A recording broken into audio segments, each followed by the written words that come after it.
لبيك اللهم لبيك لبيك لا شريك لك لبيك إن الحمد والنعمة لك। আসসালামু আলাইকুম ওয়া রাহমাতুল্লাহি ওয়া বারাকাতুহু। আলহামদুলিল্লাহ, আজ আমি আপনাদের সম্মুখে আলোচনা করব যে শবে বরাত অর্ধ শাবানের রাত্রিতে কবর জিয়ারত করা যাবে কি না।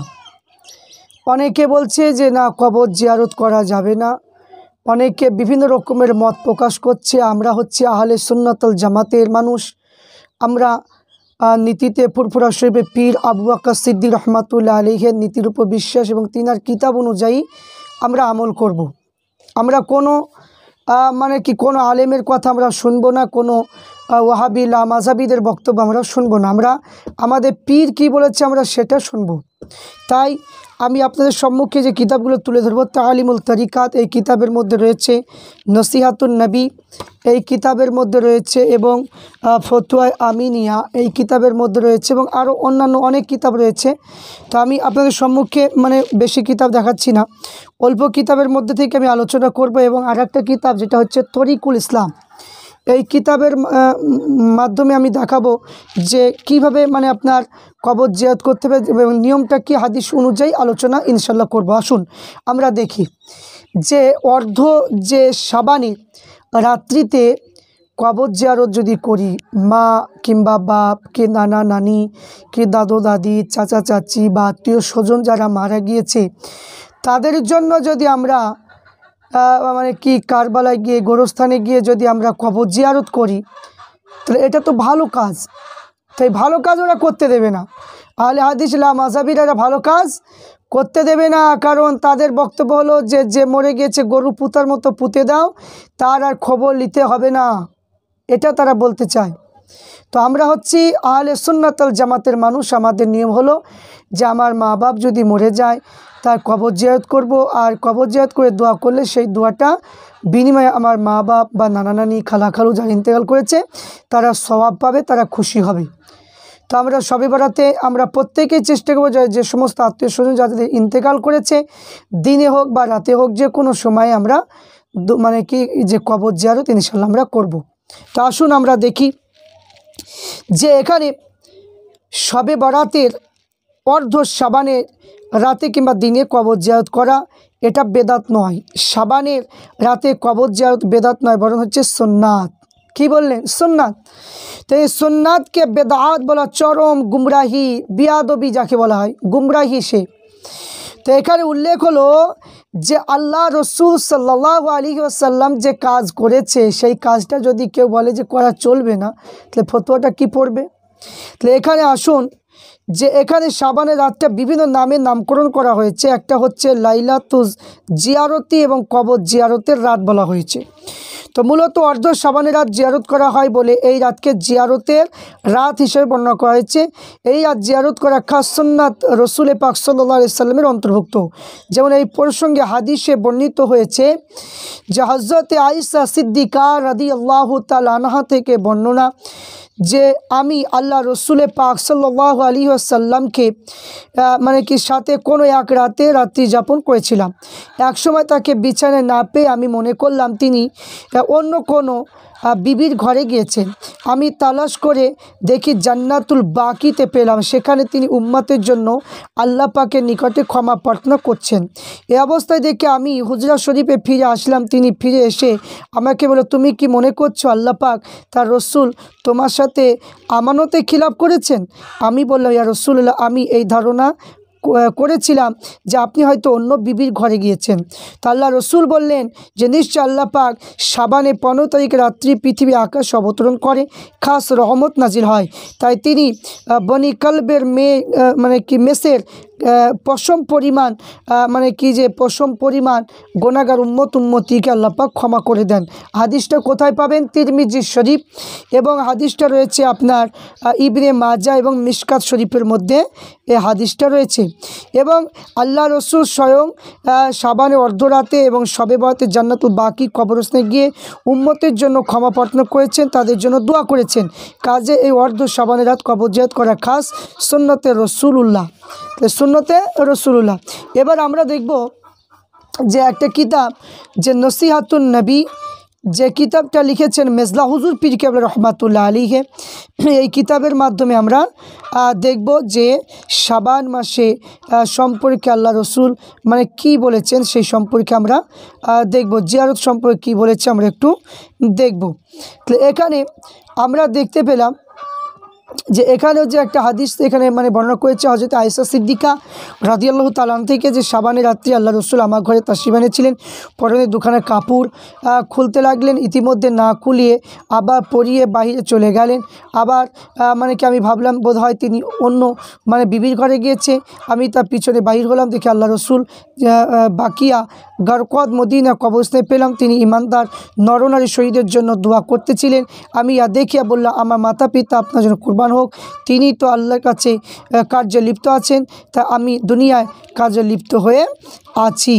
এবং আরেকটা মানে কি কিতাবের মধ্যে এসেছে ইসবাউল কালাম কিতাবের মধ্যে হাওলা দিয়ে লিখেছেন যে হযরত আয়েশা সিদ্দিকা বলে, একদা আল্লাহ রসুল রাতে উঠে নামাজ পড়তে লাগলেন, খুবই দেরি করে সেজদায় থাকিয়া একেবারে নড়াচড়া না করে আমার মনে সন্দেহ হলো বোধহয় আল্লাহ রসুল ইন্তেকাল করেছে। যখন এই অবস্থা আমি দেখলাম তখন আমি তার পায়ের বৃদ্ধাঙ্গুল নাড়া দিতে লাগলাম, ইয়াতে এতটুকু নাড়া উঠলেন যে পরে নিজে স্থানে যাইলাম, সেজদা মানে হতে মাথা উঠে নামাজ শেষ করে বললেন, হে আয়েশা তুমি কি মনে ভাবো যে তোমার নিকটে যা আপত্তি হয়েছে তা মানে কি তা হবে? আমি তখন বললাম যে না, রসুলের খোদা কসম দীর্ঘ সময় পর্যন্ত সেজদা অবস্থা আছেন, তো এই জন্য সন্দেহ হওয়া এইরূপ করেছি।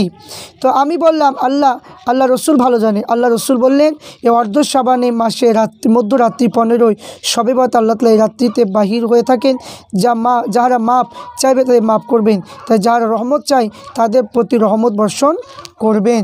তো এই যে আমরা যে দলিল আমরা পেলাম আল্লাহ রসুল যে মানে কি যেখানে মানে কি যে জান্নাতুল বাকিতে গিয়ে জিয়ারত করেছে, এই জিয়ারতের দলিল আমরা পেলাম।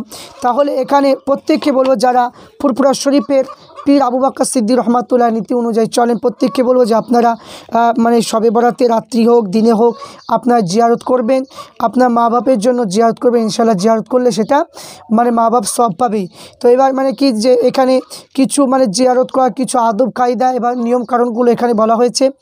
যে তরিকুল ইসলাম কিতাবের মধ্যে এসেছে, কেবলা পিছনে রেখে কবরে মৃত ব্যক্তির চেহারা প্রতি দৃষ্টিপাত করে বলবে, কেবলাকে পিছনে রেখে কবরে মৃত ব্যক্তির চেহারা প্রতি দৃষ্টিপাত করে বলবে, আসসালামু আলাইকুম ইয়া আহলাল কুবুর ইয়াগফিরুল্লাহ হু লানা ওয়ালাকুম আনতুম সালাফুনা ওয়া নাহানু বিল আসারি। তো এখানে প্রকাশ করা হলো মোল্লা আলী কারি হানাফি রহমাতুল্লাহ মিশকাত শরীফের সরা মিরকাত শরীফের মধ্যে বলেছে, হজরতে আব্বাসের পুত্র আবদুল্লাহ হতে বর্ণিত যে আল্লাহ রসুল সাল্লাল্লাহু আলাইহি ওয়াসাল্লাম বলেছেন, মদিনা শরীফের গোরস্থানে গিয়ে মৃতদের মুখামুখি দাঁড়িয়ে বলবে, সামনে মুখামুখি দাঁড়িয়ে বলবে, আসসালামু আলাইকুম ইয়া আহলাল কুবুর ইয়াগফিরুল্লাহু লানা ওয়া লাকুম আনতুম সালাফুনা ওয়া নাহনু বিল আসারি। এই হাদিসের ব্যাখ্যা মোল্লা আলী কারি নিম্নোক্ত মিরকাত শরীফের মধ্যে বলেছেন। হাদিসটা আরও ব্যাখ্যা লিখেছেন যে মৃত ব্যক্তির সালাম দেওয়ার সময় মুস্তাহাব হলো যে সালামদাতা মৃত ব্যক্তির চেহারা প্রতি মুখ করে সালাম দেবে এবং এই অবস্থায় রত থাকিয়া মোনাজাত করবে। এমন অধিক অংশে মুসলমানদের শুধু হাফেজ ইবনে হাজার বিরোধী করে বলেছিলেন যে আমাদের নিকট সুন্নত হলো মোনাজাত করবার সময় কবরকে পিছনে রেখে কেবলা হয়ে মোনাজাত করা। এটাকে একজন মানে বিরোধী করেছিলেন যে হাজার আসকালানি রহমাতুল্লাহ। তো এখানে উল্লেখযোগ্য ইবনে হাজার শাফি মাযহাবের অনুসারী ছিলেন।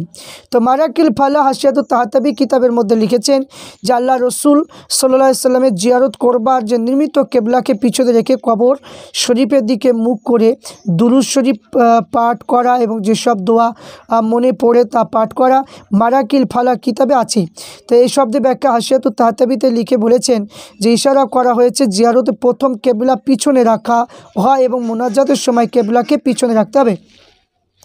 আল্লামা শামী বলেছেন, ফতোয়া শামীতে ফকিহগণ জিয়ারতে আদব সম্পর্কে বলেছেন, জিয়ারতকারী মৃত ব্যক্তির পায়ের নিকটে দাঁড়াবে, মাথার নিকটে নয়। পায়ের নিকটে দাঁড়াতে বলেছে, পায়ের নিকটে দাঁড়াবো। তো মাথার নিকটে দাঁড়ালে মৃত ব্যক্তির জিয়ারতকারীকে দেখতে অসুবিধা হয়। তো এইভাবে দাঁড়াবে যেন মৃত ব্যক্তির চোখ বরাবর চোখ বরাবর দাঁড়ানো হয়।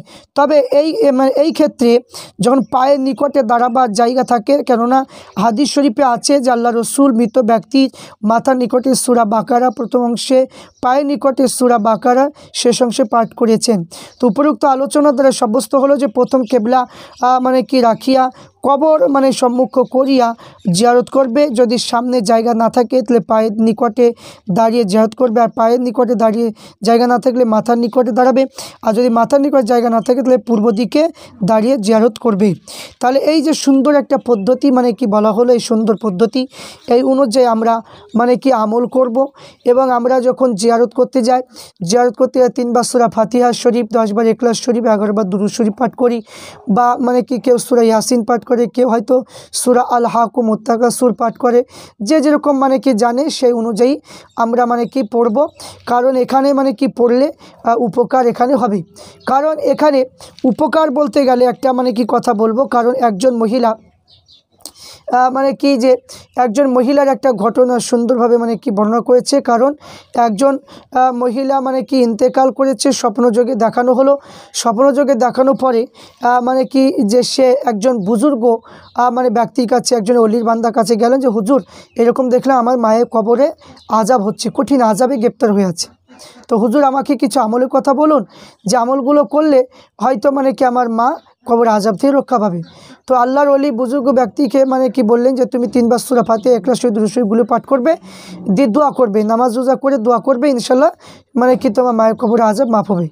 তেমন সবাই দেখতে পাওয়া যায় যে কিছুদিন বাদ দিয়ে দেখা যায় যে ব্যক্তি মৃত্যু হয়েছিল, সেই ব্যক্তি আল্লাহর ওলির দরবারে হাজির হওয়ার পরে বলছে হুজুর আমার যে বলছে কী ব্যাপার, তোমার যে কন্যা সে কি তোমার জন্য দোয়া করেন? বলছে হুজুর একজন ব্যক্তি এসেছিল, একজন ব্যক্তি পুরুষ মানুষ এসেছিল, সে আমার কবরে দোয়া পড়েছিল, একবার দুরূদ শরীফ পড়েছিল। তো এই দুরূদ শরীফে ওসিলে আমাদের কবরে, শুধু আমার কবর নয়, যেখানে যত কবর আছে প্রত্যেকটা কবরে আল্লাহ পাক আযাব মাফ করে দিয়েছে।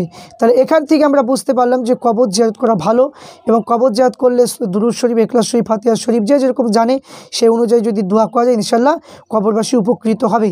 তা আমরা প্রত্যেকে শবে বরাতের দিনে আমরা দিনে কিংবা রাতে জিয়ারত ইনশাল্লাহ আমরা